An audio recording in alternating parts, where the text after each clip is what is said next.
Yes, two things are very, very important in the life of a group of people: culture and language. Now, this is the reason why the international body actually set up today, the 21st day in the month of February, every year has the International Day for Indigenous Languages. Here in Ogun State, it's a day when people are expected to put on their traditional attires and do everything humanly possible to project and promote not just the culture, but our language. Permit me that I'm actually speaking in English, not any of our local dialects. Now, secondary school students are also expected to go to school, on a day like this in their local attires. And also in Ogun State, previously we've heard and seen House of Assembly, conducting their session, in Yoruba language. Now, how can we further promote and project our culture, our language, so that they will not go into extinction? You agree with me that nobody will do it. We are the ones that will do it all by ourselves. That is why we are discussing this morning, and we have joining us in the studio to look at this all-important issue. I have Oloye Omobolanle Ogunlaja. Now, she is an ex-official and member Association of Teachers of Yoruba Language and Culture in Nigeria. Good morning, ma'am. Good morning. I also have Dr. Aderemi Fajenyo. Fajenyo. Okay. He is the president, Yoruba Lecturers in Colleges of Education in Nigeria. It's a pleasure having you join us this morning. Good morning, everybody. Mo kí yín káàbọ̀ lẹ́ẹ̀kan sí sórí ètò ọ̀sán ọjọ́ ní iléeṣẹ́ tẹlifíṣàn ìpínlẹ̀ Ògùn nílùú Abẹ́òkúta. Níbẹ̀rẹ̀ ètò yìí ní àfẹ̀mọ́jú òní ni mo ti tábà gbàgbé mo ṣàlàyé lórí ohun tí àyájọ́ òní tó wà fún. Àjọ àgbáyé ti ya ọjọ́ 21 oṣù kejì ọdọọdún sọ́tọ̀ gẹ́gẹ́ bí àyájọ́ èdè abínibí láwùjọ. Láìpẹ́ ní ilẹ̀ Brazil ló wò ṣùṣù ló mú èdè Yorùbá tó fi ṣe ọ̀kan pàtàkì nínú àwọn èdè tí ìjọba orílẹ̀-èdè náà fọwọ́ sí láti máa sọ ní orílẹ̀-èdè ọ̀hún. Ilẹ̀ Brazil lásán pa ẹ̀ o, àsọ wípé orílẹ̀-èdè Nàìjíríà o. Ipa wo ni èyí kó nínú ìdàgbàsókè èdè Yorùbá? Àwa gan tá a ní èdè, ipa wo là ń sà láti rí wípé ìdàgbàsókè tó yẹ dé bá èdè Yorùbá? Gbogbo àwọn nǹkan tí a gbéyẹ̀wò ní orí ètò ọ̀sán ọjọ́ lówùúrọ̀ òní rèé.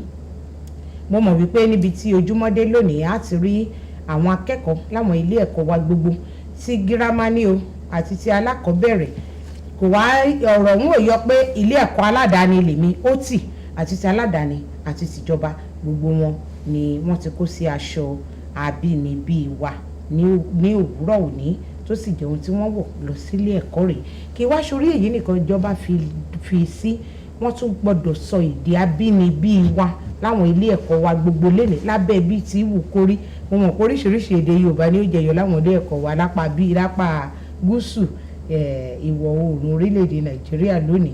Gbogbo nǹkan tá gbéyẹ̀wò rèé, àwọn àlejò sì ti wà pẹ̀lú wa láti bá wa túṣu désàlẹ̀ ìkòkò abala yìí. Àwọn àlejò ọ̀hún kì í ṣe pé àkànrí wọn lórí ìkọ́, àwọn tí wọ́n mọ oyún ògbìn nínú ìkara wọn tí a bá ń sọ̀rọ̀ nípa èdè Yorùbá ni. Ẹni àkọ́kọ́ tí wọ́n ṣe àfihàn rẹ̀ fún yín ni olóyè arábìnrin Ọmọbọ́láńlé Ògúnlájà tí wọ́n jẹ́ ọ̀kan gbòógì nínú ẹgbẹ́ akọ́mọlédè àti àṣà ilẹ̀ Yorùbá nílẹ̀ Nàìjíríà. Tó olóyè arábìnrin Ọmọbọ́láńlé Ògúnlájà, ẹ bá ń kí àwọn èèyàn wa nílé ní ti Yorùbá tòótọ́. Ojúmọ́ ire o ẹ̀yin ọmọ káàárọ̀ oòjíire, a kú àyájọ́ èdè yóò máa júṣe fún wa o, òní á sàn wá o. Ẹ ṣé púpọ̀ púpọ̀, yóò san gbogbo wa sówó, yóò san wá sọ́mọ, yóò sì san wá sálàáfíà tí ṣe baálé ọ̀rọ̀. Ẹnì kejì ọ̀mọ̀wé ni wọ́n, àwọn tún ni ààrẹ gbogbo ẹgbẹ́ olùkọ́ èdè Yorùbá láwọn ilé ẹ̀kọ́ gíga fún àwọn olùkọ́ tí a mọ̀ sí Colleges of Education lápapọ̀ ilẹ̀ Nàìjíríà. Ẹni tí mo sọ nípa wọn ni ọ̀mọ̀wé Adérẹ̀mí Fájẹyọ. Ọ̀mọ̀wé Adérẹ̀mí Fájẹyọ, mo kí yín kú ojúmọ́, ẹ bá ń kí wọn ní tọ̀yọ̀. Mo kí tolórí tẹlẹ́mù pé a kú kalẹ̀, a sì kú àyájọ́ èdè abínibí ní àgbáyé. mo gbàdúrà pé àṣà wa èdè wa kò ní parun. àwa gangan gẹ́gẹ́ bí ẹ̀dá alààyè a ò ní parun lórílẹ̀‐èdè Nàìjíríà. ẹ jẹ́ ń bẹ̀rẹ̀ látọ̀dọ̀ ọ̀mọ̀wé Adérẹ̀mí Fájẹyọ. Èdè Yorùbá gbogbo wa náà là ń sọ Yorùbá ṣùgbọ́n ṣé gbogbo wa la gbọ́ èdè Yorùbá? bẹ́ẹ̀ ti sọ à ń sọ èdè Yorùbá ní tòótọ́ ṣùgbọ́n kì í ṣe gbogbo wa ni a gbọ́ àgbọ́yé ẹ̀, kì í ṣe gbogbo wa ni à ń sọ Yorùbá tí ó dán mọ́rán. Lóde òní ní pàtàkì jùlọ àwọn ènìyàn wọ́n ń sọ àwọn Yorùbá tí kò bójúmu, bóyá lílo àwọn ọ̀rọ̀ kan tó jẹ́ bí àṣìlò tàbí ṣíṣe àmúlùmọ́là èdè. Gẹ́gẹ́ bí àpẹẹrẹ, irú màmá wa tí wọ́n jẹ́ aya Ògúnlàjà yìí, àwọn èèyàn sọ pé ìyáàfin, ṣùgbọ́n ní èdè Yorùbá, ní ti ilẹ̀ Yorùbá, ìyàwó tí ó ti pẹ́ ní ààfin ọba tó yẹ pé bóyá ọba míì tún jẹ́ tó tún bá ń bẹ̀, ẹnìyẹn ni à ń pè ní ìyáàfin tó jẹ́ olórí àgbà pátápátá.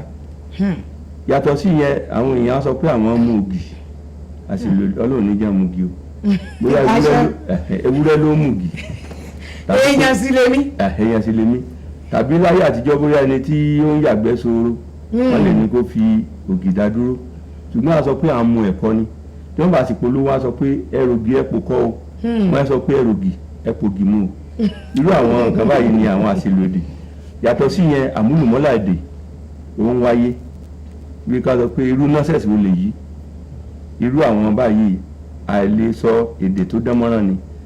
Bẹ́ẹ̀ ni ọ̀pọ̀lọpọ̀ àwọn èèyàn ni wọ́n gbọ́ èdè Yorùbá wa ní àgbọ́yé. Irú àwọn nǹkan báyìí ni ó ń ṣe okùnfà bí èdè Yorùbá ṣe ń jó àjórẹ̀yìn ní àwùjọ wa àti nílé ẹnìkọ̀ọ̀kan lápapọ̀. mo ṣe ń padà bọ̀ lọ́dọ̀ yín, ṣùgbọ́n ńgbà tẹ́ ní àgbọ́yé èdè yẹn ó dàbí ẹni pọ́rọ̀ yẹn fẹ́ fi sọ́dọ̀ àwa obìnrin, torí wọ́n ní àwa obìnrin là ń kọ́ ọmọ lọ́rùn. aya Ògúnlàjà, ńgbà tí wọ́n ní àwọn èèyàn gbọ́ èdè Yorùbá lágbọ́yé, ilẹ̀ Yorùbá yìí láti bí wọn, ibẹ̀ wọ́n dàgbà sí, kódà títí wọ́n ti ẹlòmíì ti dìyá àyà, ó ti di bàbá nínú wọn. Kí ni dé tí wọn kò sí àgbọ́yé èdè Yorùbá? ṣé a fẹ́ sọ pé láti ilé tí wọ́n ti jáde wá ni kò ti sí àgbọ́yé ni, àbí àwọn ni wọ́n dàgbà tán ni wọ́n ní àgbọ́yé? Ọlọ́run kó ṣàánú fún wa ni. àṣẹ o. à ń lajú ni, ọ̀làjú ló dé tá a wá gbàgbé ìṣẹ̀ṣe wa àtòrírun wa. Bẹ́ẹ̀ sì rèé, ó yẹ ká fi ọ̀làjú ká fi ṣe àgbéǹde ohun tí a ní ni, nítorí tẹnitẹni tèkísà ni tààtàn. Ọmọ ẹni ò lè sí lè ṣe di bẹ́bẹ̀rẹ̀ ká fìlẹ̀kẹ̀ sí di ọmọ ọlọ́mọ. Ó dáa ká ní àjọṣepọ̀ pàdé àwọn ilẹ̀ òkèèrè, ṣùgbọ́n báwa ṣe wá ní wọ́n ní tí wọ́n ń ṣe tó ń jẹ́ àmúyangàn fún wọn, ó yẹ ká wá wálé ká lò láti fi ṣe àmúyangàn ohun tá a ní ni. Èdè wa sì ni àkọ́kọ́ tó yẹ kó rí bẹ́ẹ̀ nínú gbogbo ohun tá a bá ń ṣe. Pé bí wọ́n bá fi èyí ń ṣe ohun àmúyangàn àbáwọn lè di àwọn, àmọ́ wá ó bà mí nínú jẹ́ pé gbogbo nǹkan tí àwa wá ní wá ń jẹ́ ohun ìtìjú fún wa. Èdè wa ń jẹ́ ohun ìtìjú.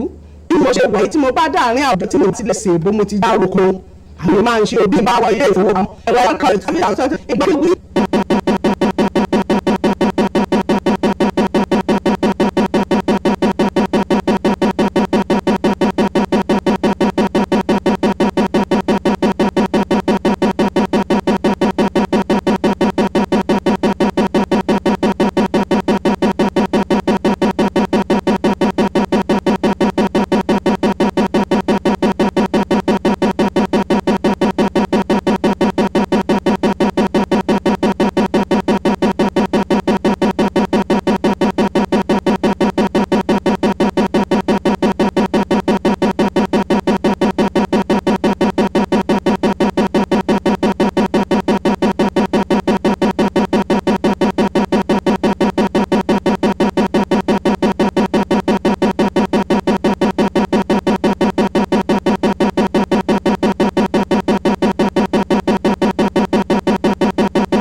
has advocated for making use of native languages Dialects. in all domains, maybe in health sector.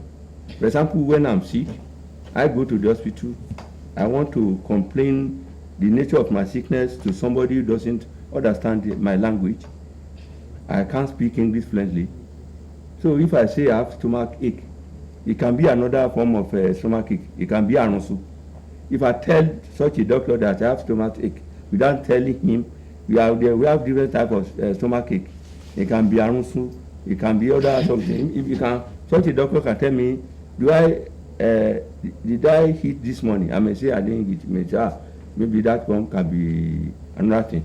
So it can give me mismark. So he may not have the total understanding, the complete understanding of so we will not be able to complaints. prescribe the right medicine or the right for drug you. for me. Now, we are going to continue with the conversation, but we are going to go for this break. When we come back, yes, we still have our guests in the studio, and of course, to discuss the World Indigenous Language Day, and of course, Brazil's adoption of Yoruba language as one of its official languages in its country. Do not go anywhere.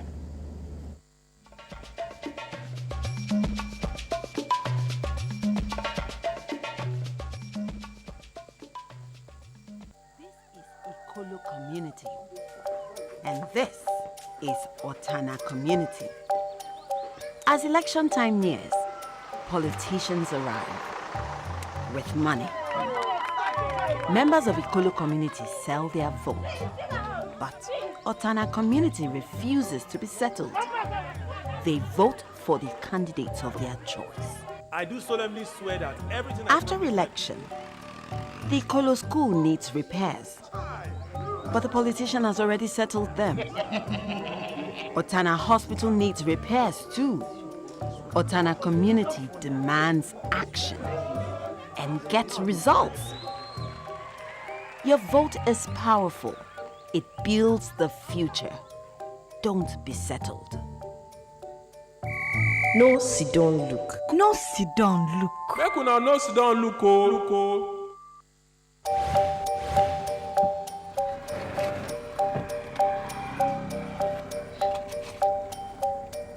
I just want your papers, please. Sir.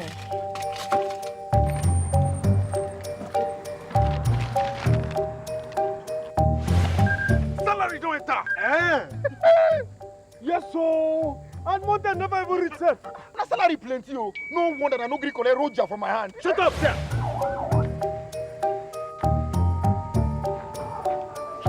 I'm here to bail my younger brother.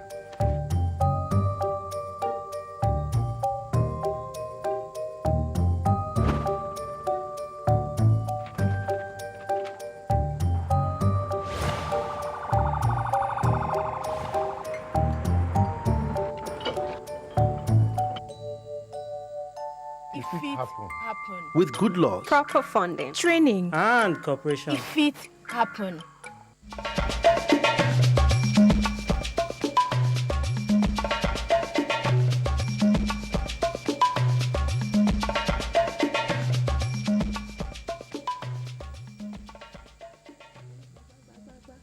Yes, welcome back. The program is still Newdawn Otun right here on OGTV, and we have been looking at the World Indigenous Day celebration, and of course Brazil's adoption of Yoruba as one of its official language over there. And we still have our people in the studio with us. We are together looking at this whole issue of how to promote, project, and sustain and retain our indigenous languages. Now, let us look at the theme for this year's celebration. Indigenous language, matter for development, peace, building, and reconciliation. Now, how can we use our indigenous language to achieve all of this? Thanks so much. When we say our indigenous language or mother tongue, it is the language that you speak in your environment, the language that you are born with. So as a result of that, it is easy for you to communicate in your own native language. And that one is an important instrument for development. For example, when you are able to teach your child to educate your child in the native language, it will be easy for you to teach such a person the need to behave very well, that is good character, which we call omoluabi in the society.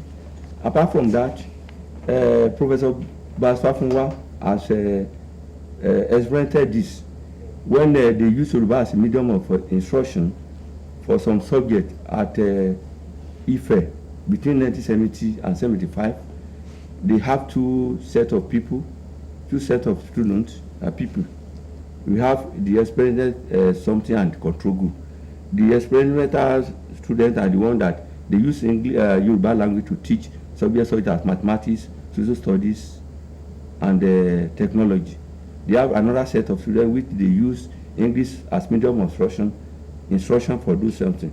At the end of the 6th year, they now examine them, the experimental group using Yoruba language to examine them, then the control group using English language to examine them.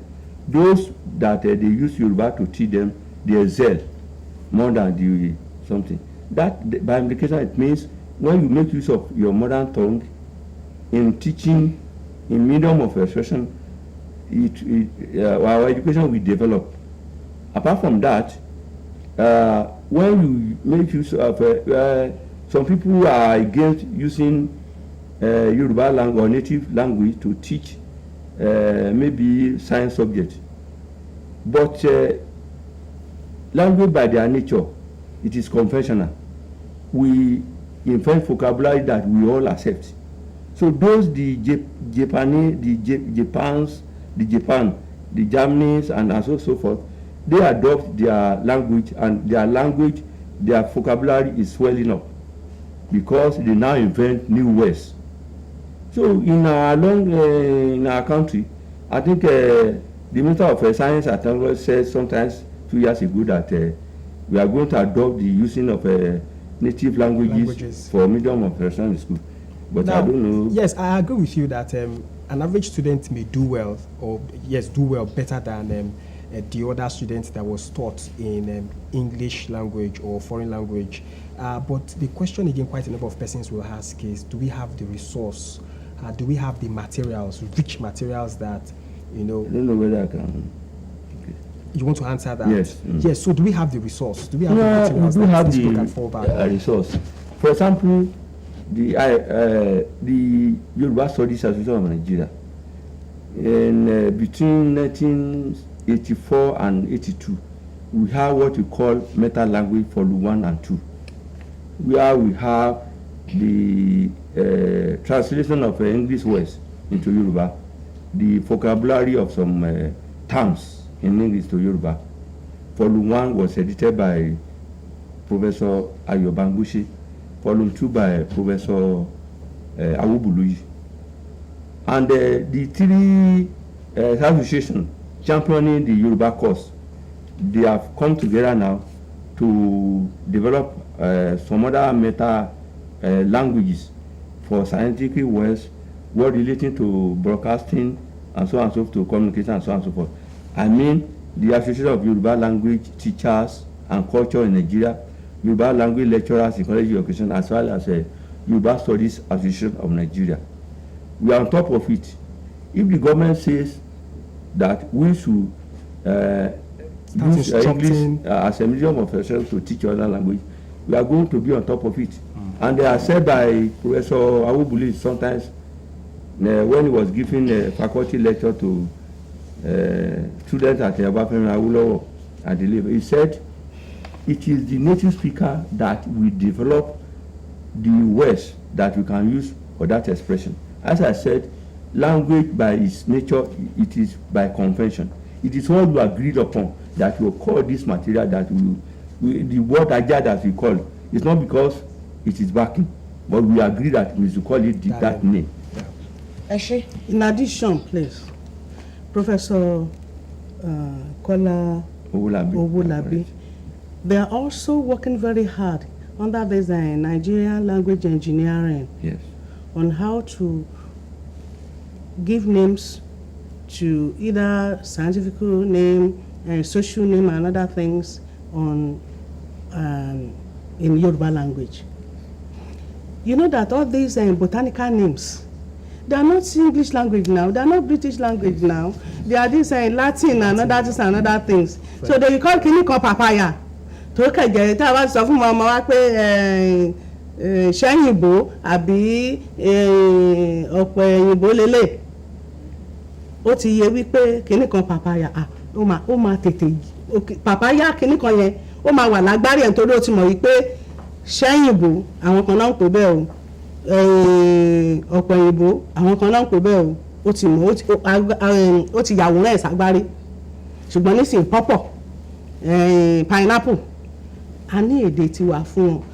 Níbi tí àwọn professor ń ṣe dé, wọ́n ṣe débi wípé èdè Yorùbá la fi máa gbé àwọn ẹ̀kọ́ kan jáde nínú amóhùnmáwòrán bíi Sesame Street tí àwọn òyìnbó ń ṣe yẹn tó máa fi lè yé wọn yálà nínú òǹkà ni o tá à ń pè ní ìṣirò àbí eré ìdárayá ni ìyẹn náà ti wà nílẹ̀ nítorí a ní ohun èlò rẹpẹtẹ tí ìjọba bá ràn wá lọ́wọ́ tí wọ́n kí wa láyè tí wọ́n gbà wá láàyè tí wọ́n jẹ́ kí àwọn nǹkan kan tó máa gbé ìdàgbàsókè bá lù tí wọ́n da owó sí kí n má sọ nǹkan míì torí àsìkò òṣèlú la wà yìí tó bá da owó sí ó sì ń bọ̀ wá pé wọn lọ́jọ́ iwájú torí gbogbo wa la máa ní ẹsẹ̀ yẹn nílẹ̀.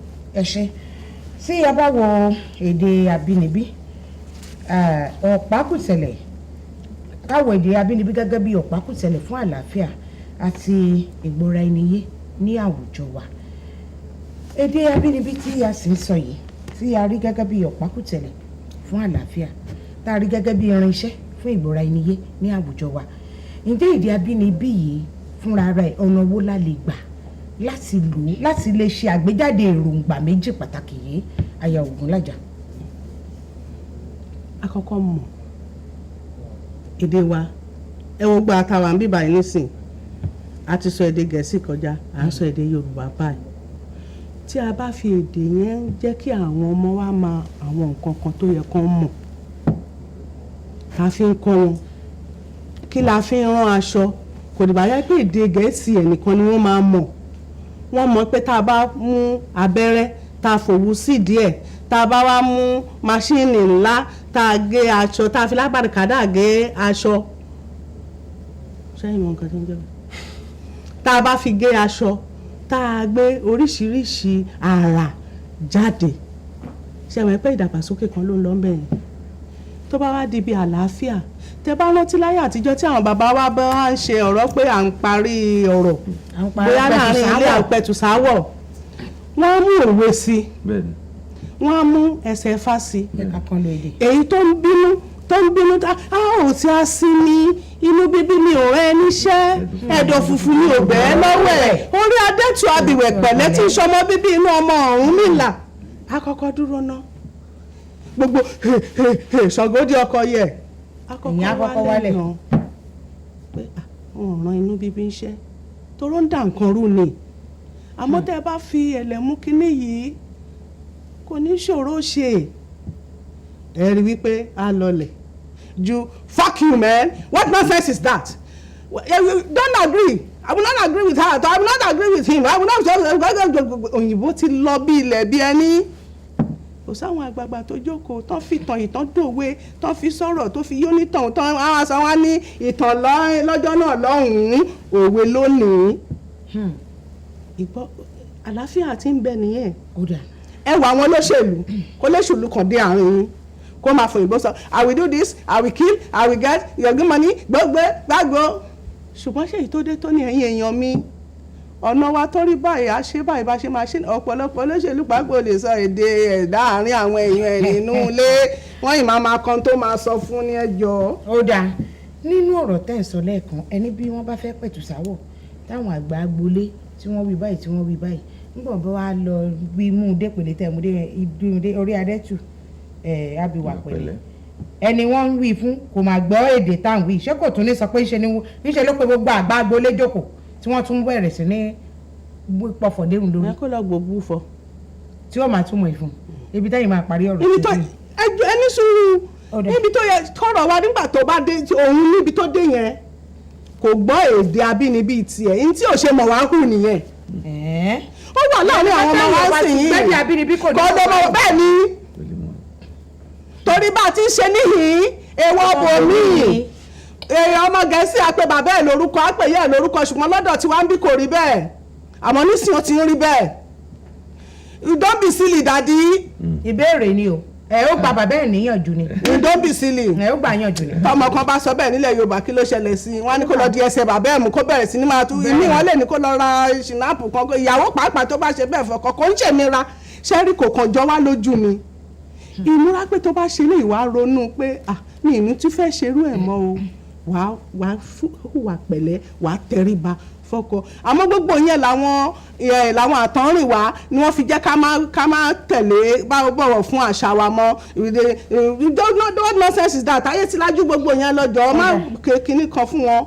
ní àsìkò táwa ọ̀dọ̀ yìí mo ṣe wàá ya ògùn lájà. kò sí wàhálà mo wà lé fún yín ní digbín. tá a bá sọ nínú ọ̀rọ̀ tẹ́ sọ ṣáájú ẹni àwọn ìyá gbéyàn bá fẹ́ kọ́ èdè ní àkọ́dúnjú ó ní láti mọ bí a ti lọ sáàrin ọjà a lọ ọ̀dọ̀ àwọn àgbàlagbà láwùjọ a lọ káàkiri a máa fetí ilẹ̀ kì í ṣe pé kọ́kàn máa rìn kiri náà bí wọ́n sàní wá ni yóò fetí ẹ̀ lẹ̀ yóò máa gbọ́ bí wọ́n ti ń sọ yóò sì máa béèrè ìbéèrè àmọ́ ṣá ní àsìkò tá a wà yìí ńgbà bá fi ọmọ sọ́dọ̀ ìyá àgbà tọmọ yín wá padà délé tó ní màámi ẹ kú ilé o kọ́mọ yìí sì tó lọ ṣe ló ní kẹ́ ẹ máa mì mọ́mì ní ń pè yìí wọ́n wá padà dé ó ní mọ́mì ẹ kú ilé o àbó ní ìyá mi ẹ kú ilé o ṣẹ́ni ọmọ ọ̀sìn ò ní sọ pé irú èdè játijàti wo àwọn arúgbó ló máa ń pe màámi irú èdè orúkọ wo ló ń pè mí yẹn ṣé kò tún ní di wàhálà. ṣe rí i pé mo sọ́ra ọkọ mo ní èdè wa ń tì wá lójú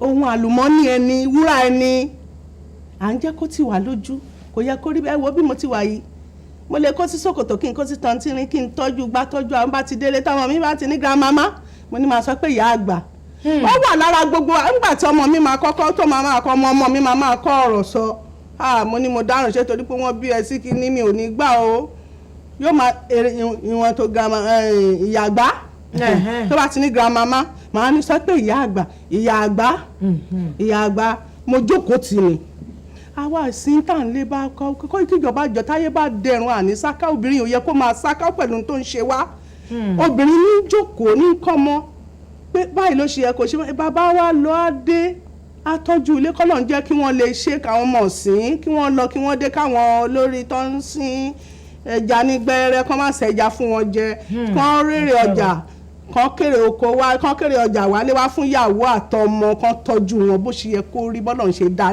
kò ń ṣe nílẹ̀ Yorùbá ní